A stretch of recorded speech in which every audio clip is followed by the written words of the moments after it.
Good news po mga kapatid. Napakaganda pong balita nito para po sa mga Duterte fanatics, no?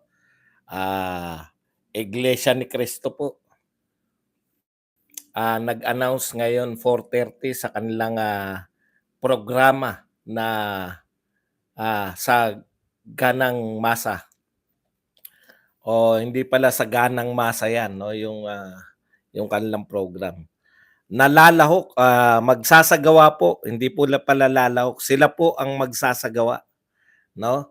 Magsasagawa po ng, ang mga malalaking protesta, ha?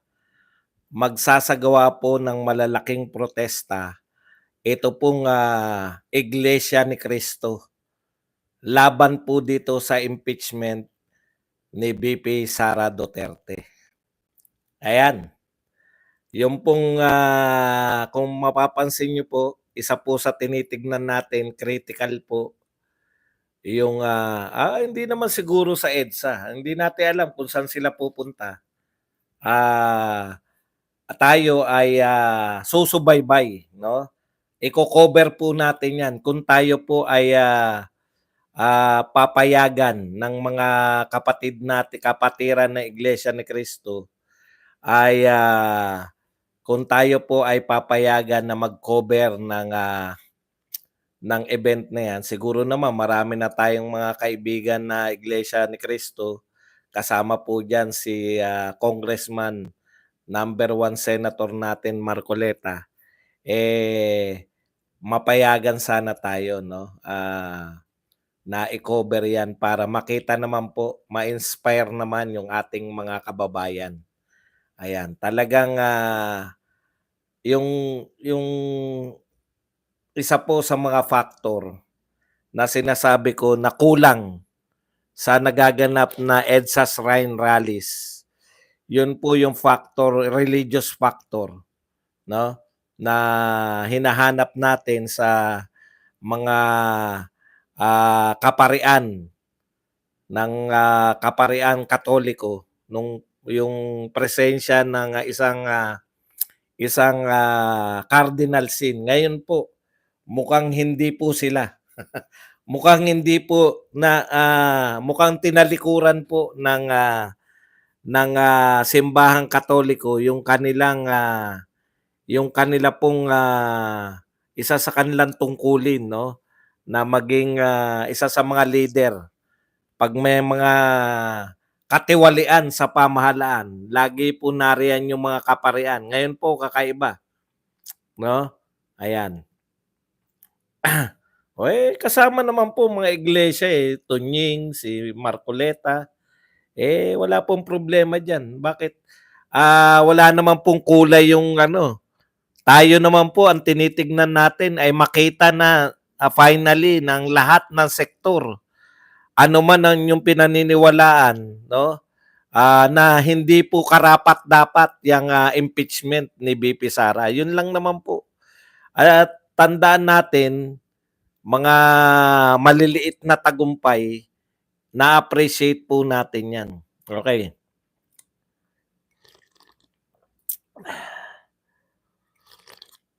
Ang sarap magkape Kanina pa dapat ako, ang problema inabot po ako ng gutom kasi kaninang tanghali konti pa lang, Kaya ngayon mag-start na po tayo. Alam ko pong marami natutuwa sa inyo, kahit hindi po alam ko po natutuwa yung mga nanonood sa atin na kasapi o kapatiran ng Iglesia ni Cristo. Alam ko rin po na natutuwa kahit hindi po miyembro, ha?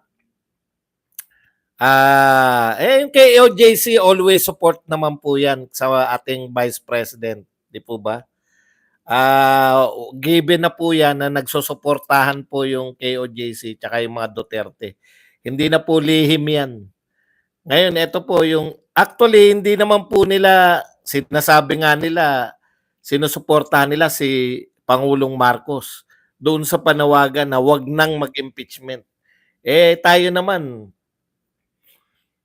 yung ayaw lang natin matuloy yung impeachment. Pero ang tanong, anong mangyayari kay Martin? Yan. Okay, formal na po tayo magsimula. Hindi pa pala nagsisimula. 5 minuto na hindi pa nagsisimula si Badong. Magandang araw sa atin lahat mga kababayan, saan man panig kayo ng daigdig naroon.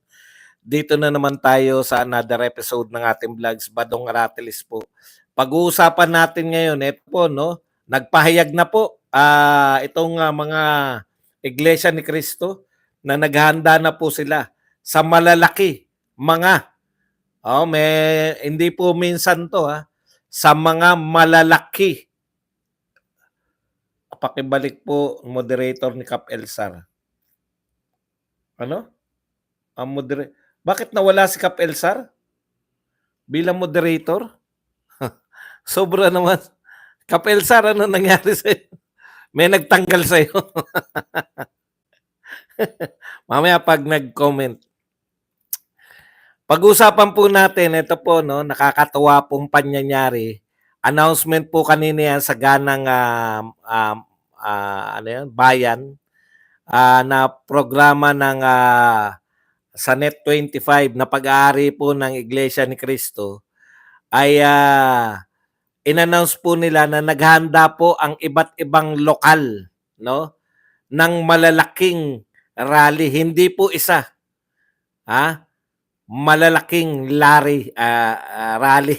Lari.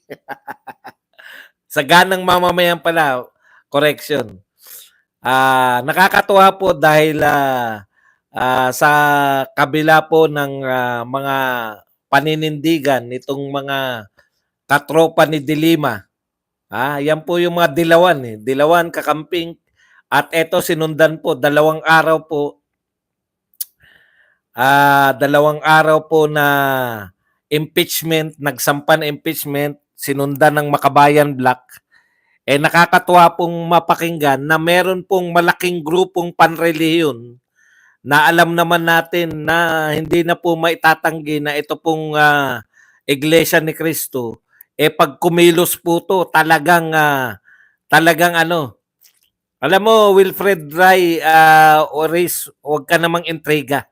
No? Natutuwa tayo na sa ginagawa ng Iglesia ni Cristo, no? Huwag ka namang intriga na kailan ng KOJC. Okay.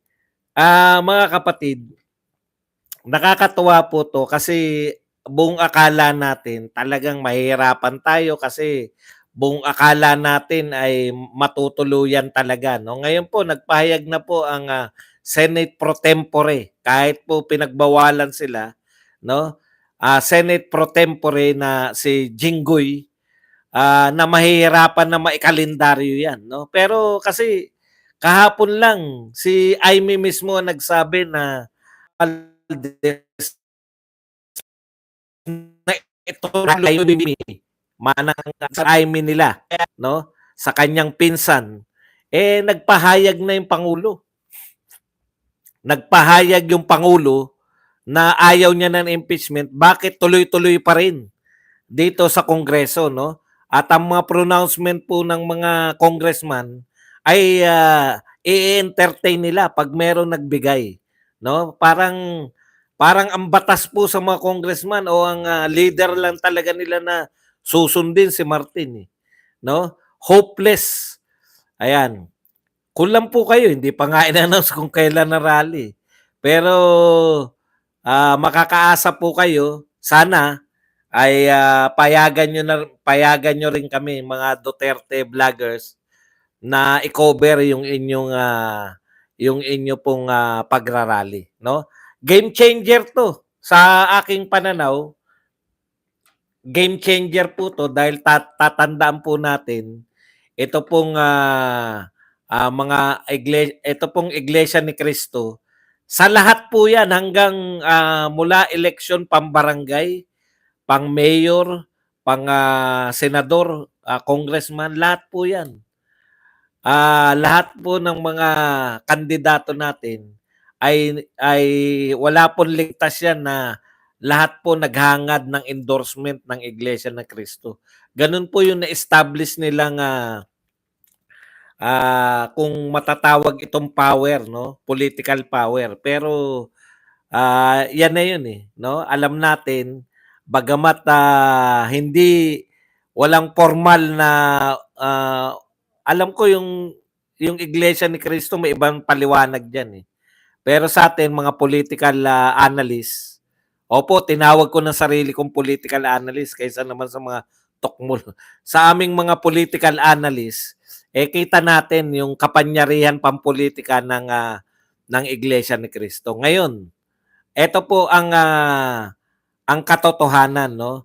Si Martin Romualdez, ang kaisa-isa niyang pag-asa.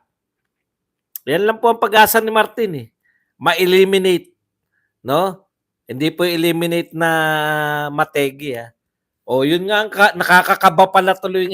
Bigla ko lang naisip, no? Kung nawala na po yung kasi ilang beses nang yan ang laman ng mga topic natin na ang tanging pag-asa lang ni Martin para magkaroon ng tsansa na makapamuno sa Pilipinas ay mawala sa landasin niya itong si Sara Duterte. At eto nga, lahat ng mga sinasabi nating sari-sari na mga investigasyon dyan sa Senado ay sa Kongreso o sa House of Representatives ay nakatutok lahat sa Duterte, no? It's either siraan sila or eto nga nung makakita na po, no, ng maikakaso sa impeachment, sinampahan na ng impeachment. Ang dami na pong pinag-uusapan natin na paano pag na-impeach, pwede pa bang tumakbo? Sabi ko nga, hindi po, yan ang sisiguraduhin nila. Sisiguraduhin nila na naroon sa kanilang anong tawag diyan, yung pagpapasya na hindi na pwedeng tumakbo in perpetuity. Yun. Nilalagay po yun.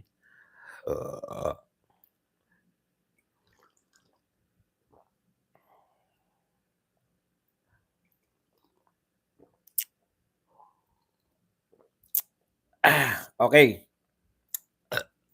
So yan po, talagang tahasan na, no, na wala akong pakialam. Nagpakita pa po ng puwersa. Ito po, mga simpleng ano to, no, simpleng pagpe-flex ng power ni Martin. Ganun ba?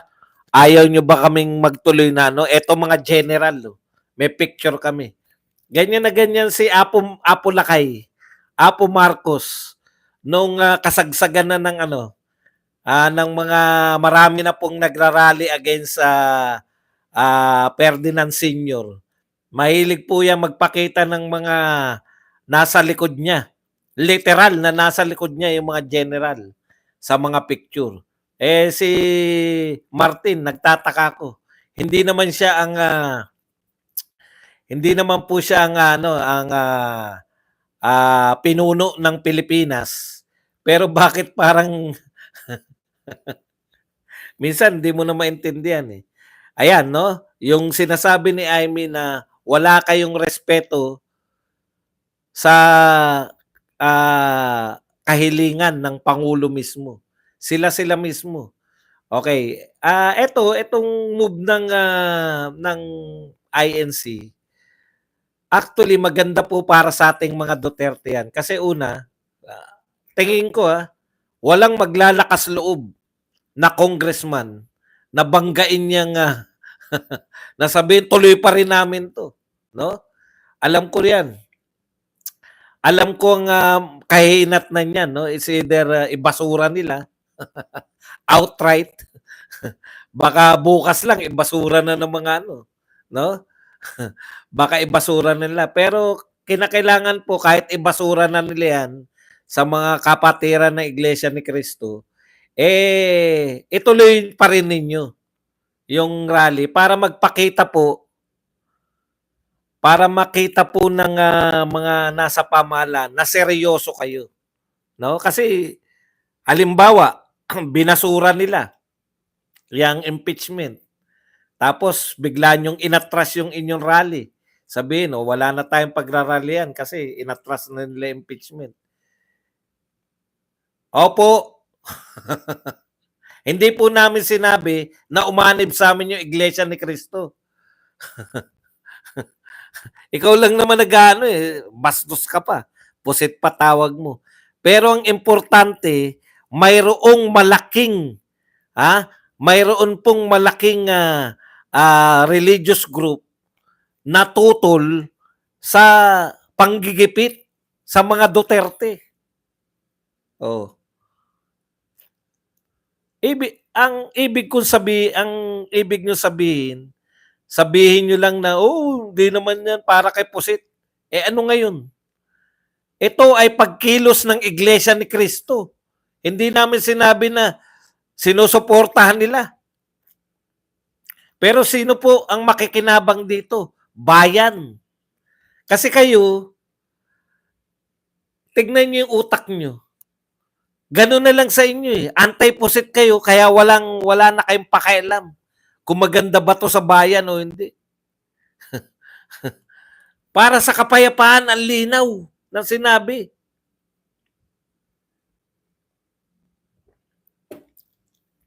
Unahin nila yung mga importante. Unahin ng Kongreso yung mga importanteng dapat lutasin. Hindi yung sinasabi nyo na hindi naman para kay Pusit yan. Sino ba may sabi? Mula kanina, nagsabi pa ako para to kay Pusit. Patay na po si Chapusit. Patawa kayo masyado. Alam nyo, yung reason, doon ako natutuwa. Pwede ba yan na sabihin lang na ayaw lang nila sa impeachment? Yung reason bakit sila ayaw nila sa impeachment? Uunahin nyo pa ba yan? Ang daming problema ng bayan.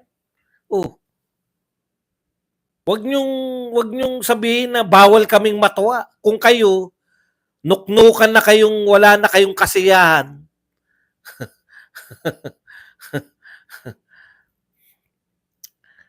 Yung mga marami pong Iglesia ni Cristo nakikiisa po nung sa EDSA. Hindi ko alam kung bawal silang po. Hindi ako iglesia eh. No? Hindi ko alam. Pero alam ko po sa puso ko maraming nakikiisa na Iglesia ni Cristo. Ayaw nila yung nagaganap. Bakit? Bulag ba yung mga Iglesia ni Cristo? Hindi ba nila alam na lahat nung ginagawang investigasyon walang para punteriyahin yung mga Duterte? Ganun ba sila kabobo? Huwag nyung na ito labanan lang ng Duterte versus Marcos. Labanan po to ng katwiran. Labanan po to ng natutuwa tayo na yung Iglesia ni Cristo, nakikita nila na mali yung ginagawa nila kay BP Sara. Sa tingin nyo ba si Marcoleta hindi yan kumuha ng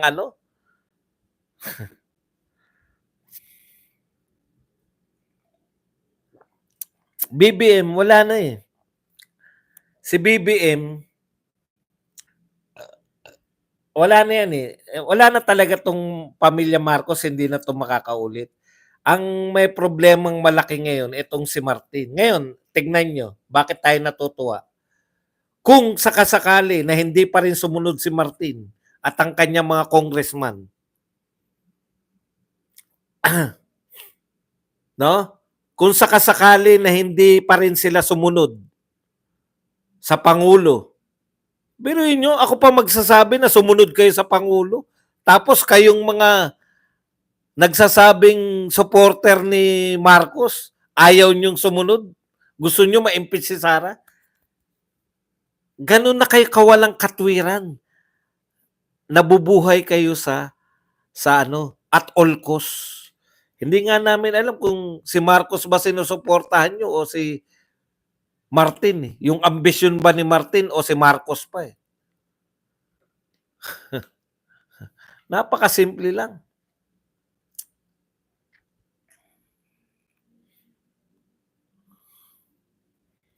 Tuwan-tuwa sila. Ito real talk ha. Kung hindi nag-announce tong iglesia, halimbawa, Tuwang-tuwa kayo na ang naghain ng impeachment, tropa ni De Lima, tsaka tropa ng Makabayan Black. Ang tanong, bakit hindi inuna si Marcos? Kasi pag in-impeach si Marcos, si Sara upo. Ito ang tanong. Pag na-impeach nila si Sara, sa tingin nyo hindi nila sasampa na impeachment si Marcos? Halimbawa wala tayong announcement. Tuwan-tuwa kayo, yes, ma-impeach na si Sara. Alam nyo ba kung magkano yung pinag-uusapan nating confidential fund ni Sara Duterte? 125. Kay Marcos, ilan? Sa tingin nyo ba pag na-impeach si BP Sara, hindi sila mananawagan na in-impeach natin tong Vice President dahil sa confidential fund. Kalkalin din natin yung confidential fund ni Marcos. Inuna lang si BP Sara. Kasi pag inuna nila si Marcos, di ba?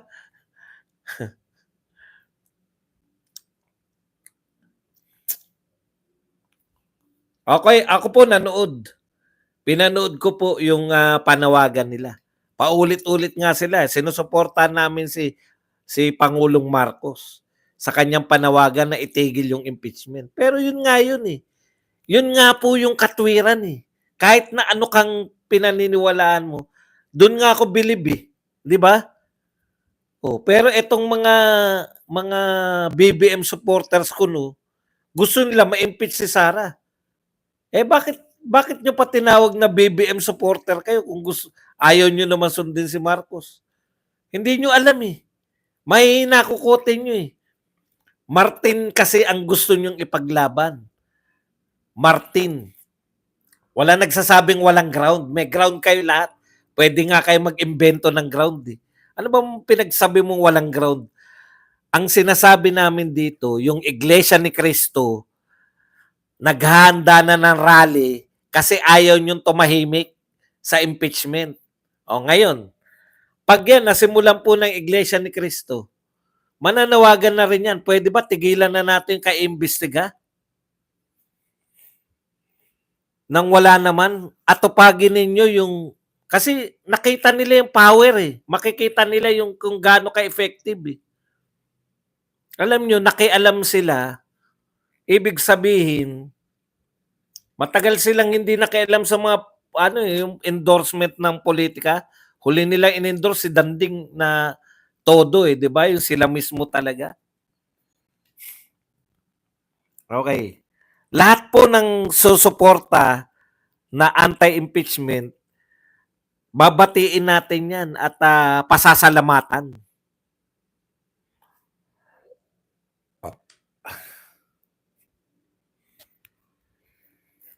PhilHealth Fund, impeachable din yun. Ako, daming pera nun.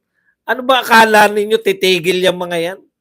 Natutuwa kayo, kakampi nyo si Franz Castro and company? Yun pa lang eh. Ano sinabi nila? Hindi pwedeng manghimasok yung ano. Ano sinabi ngayon? Hindi raw po pwedeng manghimasok, no? Si President Marcos sa impeachment. Kita nyo? Kaya nga eh, ngayon, nanganganib na naman yung ambisyon ni Martin Romualdez. Paano yan? Paano yan, Martin? May sasali pa ba sa'yo? Sa bagay, kung yung mga young guns niya at saka yung mga nakapaligid kay Martin ay panay may kaso, talagang kapit sa patalim sila, ika nga. Kapit sa patalim.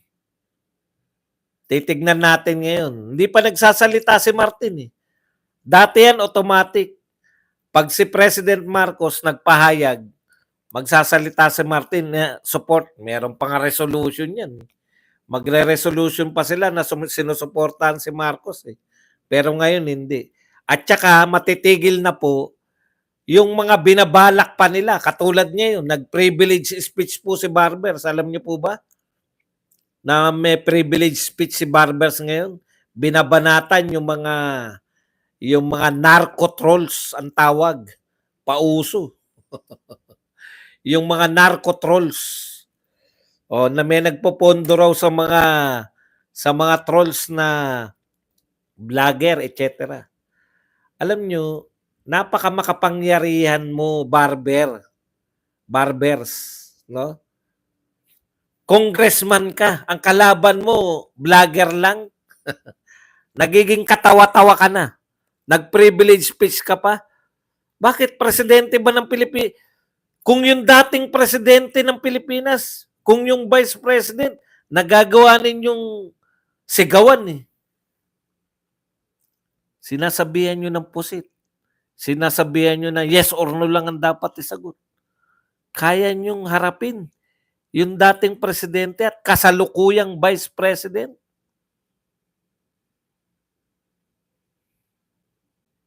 Tapos troll. Troll, iiyak ka sa troll. Alam nyo, sa totoo, eto real talk tayo, Ace Barbers Sampahan mo na reklamo yung sinasabi mong para maging, kasi nilalahat mo kami. Wala kang pinapangalanan. Kayo na nga yung batas. Hindi mo mapapaniwala yung mga tao na huwag maniwala sa amin. Dahil mas kapanipaniwala na ang mga vlogger kaysa sa mga social media. O, tanong ko, binalita na ba nila na cleared na ng COA yung OBP? Kahapon pa namin binalita yan. Meron na bang mainstream media na nagsabi na cleared na yung Office of the Vice President? Hanggang ngayon, wala pa. Bakit? Ito po, sa mga nagtatanong po, ang announcement po na iglesia ngayon lang po 4:30. Yung program nila, 4:30 pa lang. Ang announcement po nila, naghahanda ng malalaking rally ang mga lokal. So, hindi po ito isang beses lang, mga. So, iba't ibang parte ng Pilipinas, hanggat may INC, naghahanda yung mga lokal. Hindi ko alam kung may one time, big time sila.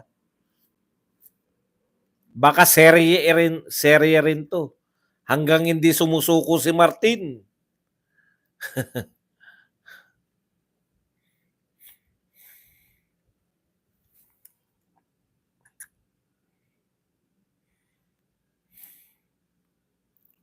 Balikan lang natin yung, alam mo barbers, yung credibility mo, salita ka ng salita. Pwede kang magsalita. Bakit ka natatakot sa mga trolls kung hindi, sabi mo nga, kusa ding mawawala pag hindi totoo eh. Di ba? Ang katotohanan, laging mananaig yan sa kasinungalingan. Bakit ka matatakot sa mga sinasabi mong nagsisinungaling kung tama ang sinasabi mo? Ako hindi po ako natatakot sa salitaan ng sinungaling versus katotohanan. Kasi ang nagsisinungaling, isip siya ng isip eh. Kung ano yung sasabihin na susunod eh.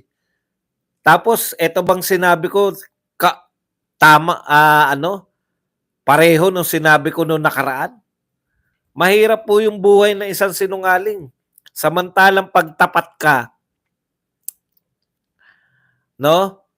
Katulad ng mga maraming vloggers, hindi ko naman sasabihin na walang vlogger na fake news. Kaya nga hindi sila sumisikat eh. Yun yung point ko, barbers eh. Sino inaaway mo? Yung mga hindi sumisikat na vlogger? Alam nyo po, kaya po nagsisikat tong mga vlogger na kilala ng mga tao, may sumusubaybay. Dahil napagkakatiwalaan yung sinasabi nila. Meron ba namang dadami yung supporter na laging kasinungalingan yung sinasabi?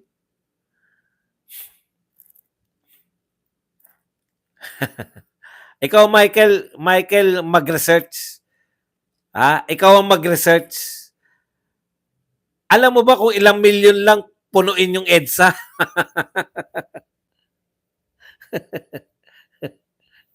Kahit ba sabihin mo 2 milyon lang yan eh.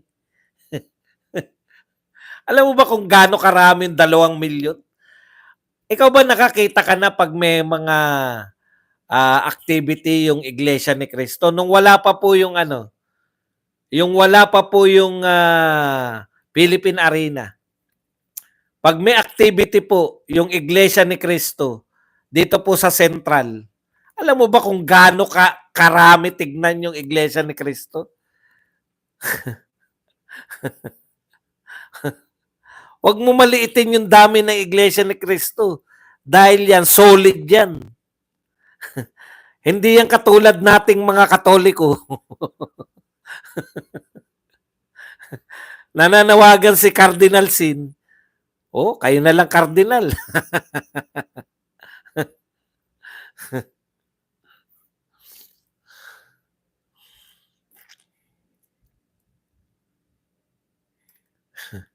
Tapos, paano pa yung mga 12 million pala, sasabihin mo 2 million. Kaya hindi ako naniniwala na 2 million na puta, 2 million. Dami-dami iglesia. Eto pa isa. Kung pwede pa sumama yung mga Duterte supporter, sasama pa. Sasama pa nga yung mga patay gutom sa views na BBM vloggers. Pro yung mga BBM vloggers. Tapos yung mga bumabanat sa akin. Kayo nakakaawa. Kasi activity namin yun eh. Kese Hoda. Marami o konti lang. Nakapag-activity na ba kayo niyan ng ganyan?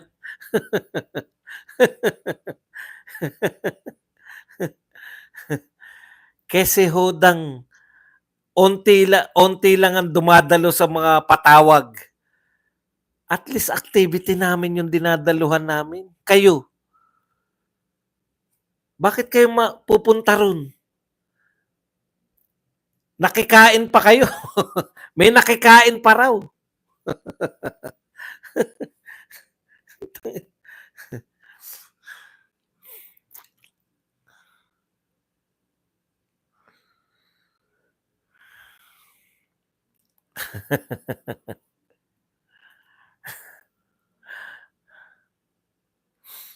Kaya wag kayong pupunta, mahiya kayo.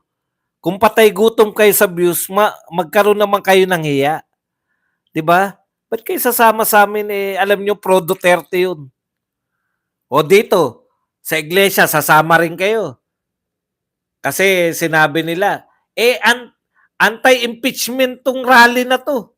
Kayo pro-impeachment. Sasama kayo? Wala pa nga po. Ang sabi po ng iglesia,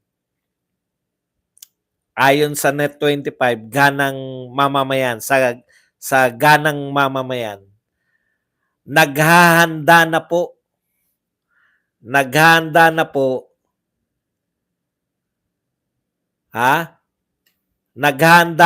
sa ng mga malalaking rally ang mga lokal ng Iglesia ni Cristo. Yun po ang opisyal na pahayag nila. Naghahanda na ng mga, so hindi lang po to isa. Hindi to yung punta kayo dito lahat sa Quezon City, hindi. Local INCs pa lang yan, may international pa. May regions pa sasama. Thank you very much kay Ryan and Eddie sa 279. Alam niyo po yung katwiran po kasi ang nagustuhan ko sa sa Iglesia ni Cristo. Nakita niyo naman yung programa nila Net25, natutuwa din sila dahil ang dami na nilang ang dami na pong nanonood ngayon sa Net25. Bakit? Yun po ang patunay na marami talaga, no? Yan po ang patunay kung bakit po marami ang nanonood na sa Net25. Patunay po yan na marami talagang Duterte supporters. Alam nyo, sa totoo, Kalye survey, Duterte. Putya, 95% si VP Sara. 3% ba o 4% si Marcos? 1% si Martin. So, basta po totoong survey, panalo si Sara Duterte. Pero yung mga gawa-gawa nyo, Octa Arts, wala na po naniniwala sa Octa Arts nyo. Hindi tumagal. Kawawa naman Octa Arts. Bye-bye Octa Arts Dancer Survey. Hindi man lang kayo nakatagal ng 2 eleksyon. Wala na naniwala sa inyo. Yan pa isa. Noli me tangere, El Pilubistrismo, Sisa at Basilio. Wala na rin maniniwala sa inyo, mga utot nyo. Lahat ng tao, pag sinasurvey mo, lahat po ng makakausap namin, Diyos ko. Kami nga, nakita na namin, narinig na namin, no? Yung loyalist yung driver namin, loyalist daw siya. Pero yung tatay. Pero tong Marcos Jr., nako, wala po.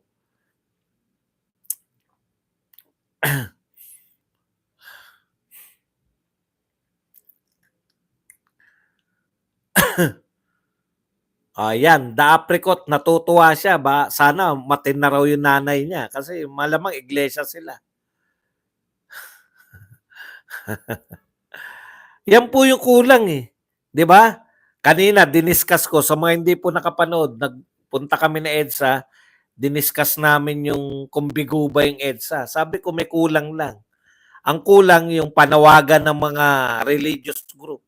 Mukhang hindi po si Cardinal Sin ngayon ang magrarally, kundi mga iglesia, KOJC, etc. O, di ba? O, ikalawa, yung sa militar, wala pang bumabaliktad eh. Kaya hindi pwedeng maging matagumpay. Ikatlo, yung oligarko. Diyan, lahat nakasuporta kay Marcos eh. Kaya hindi po basta-basta yung people power. Marami pong factor yan. Hindi lang nanawagan ka. At least na-try nila, no? Na-try natin na paano yun. Paano sa actual yun. Kaya wala po yan. Pero hindi rin po pwedeng sabihin na bakit kayo nag-EDSA? Kita nyo, napahiya lang kayo. Hindi po kami napahiya. Yung marami po nanood sa EDSA, narinig nila yung mga leaders, narinig nila yung ang dami pong mamamayan na may alam na sa buhay, no? Nakita niyo po ba yung mga nagsasalita? Mga simpleng mamamayan, hindi po karaniwan sa rally ng mga ng mga nila Franz Castro, panay mga leader yan na isa lang ang tono. Ibagsak! Ganun lang lahat yan. Isa tono eh. Pero ito po, merong, 'di ba? Iba-iba, may mukhang professional, may mukhang napadaan lang, nagsalita na, pero nung nagsalita, putya talagang husay naman. Sa tingin nyo ba, sino po yung nagpahusay diyan? Kanino po kumukuha ng impormasyon yan? Proud kami na sa vlogger po natuto ng mga impormasyon yan. Witness kami ni Nak Joy Cruz. Kan kay Boss Badong sa Grab driver na sinakyan namin 3. Yan. Yung Grab driver, loyalist yun. Pero hindi sa anak, sa ama lang. Sinusumpa yung anak. Thank you very much, Amik, sa 499. Good evening, Boss Buds. Yan. Yan lang po ang ating topic. Pwede na po tayong magtanong. Pwede na po kayong magbigay ng reaksyon. Pasensya na yung mga patayo. Hindi na ako nakapag-set up. hindi ko na kayo na set up. Parang wala. Parang wala rin tayo nahihita sa mga patayo kasi.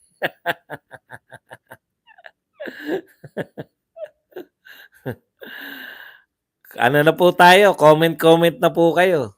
Teka lang. I-adjust lang natin tong Nakalimutan ko i-on yung nakalimutan ko i-on yung maglalagay si YouTube ng commercial eh. Ayan, naka-on na. Gutom na ako eh, nagmamadali. Kaya yan, halimbawa yan, kung balak mo na naman barbers na magpaimbestiga sa mga vlogger, eh magdadalawang isip ka na. Kasi yung iglesia, nagbabantay na eh. Magtrabaho kayo na maayos, hindi yung kung ano-anong paninira yung wala na silang inatupag kundi siraan. Ngayon, pati mga vloggers, hindi nyo po matatakot yung mga vloggers. Hindi po ba? Parang ganito yan eh. Bibigyan ko kayo, alam mo, Congressman Barbers, kung sa tingin mo yung mga vloggers matatakot mo para tumahimik dahil mga banta-banta na mga kakasuhan, parang ganito yan eh. Risk. Risk na ng trabaho namin yan. Nakakita ba kayo ng mga risky na trabaho? Halimbawa, yung mga high risk na trabaho, yung naglilinis ng mga salamin sa mga matataas na building. O alam na nila na delikado yung kanilang ginagawa sa buhay. Pero nagtatrabaho pa rin sila. Bakit? Eh kabuhayan nila yung nakasalalay. O ano yung point ko? Kahit na risky, mga stuntmen, risky masyado yung kanilang ginagawa. Pero bakit nagtatrabaho pa rin sila? Part na risk yun. Kinakailangan nilang maging stuntman para mabuhay. No? Congressman Barbers, hindi mo kami pwedeng patigilin bilang mga vlogger kasi ito yung hanap buhay namin. Naintindihan nyo? Yun ang hindi nyo maintindihan. Akala nyo siguro, pagka tinakot-takot nyo kami na paimbestigan sa NBI, titigil, anong gagawin namin? Ano kabuhayan namin? O ganun lang yun. Part na yan ng aming kabuhayan, yung risk na yung mga iyakin na congressman katulad mo, yung mga iyakin na hindi dapat nagiging congressman ay umiyak. Kuya Bans, pa-jacket kay Kap Elsar, thank you. Bakit? Ano nangyari kay Kap Elsar?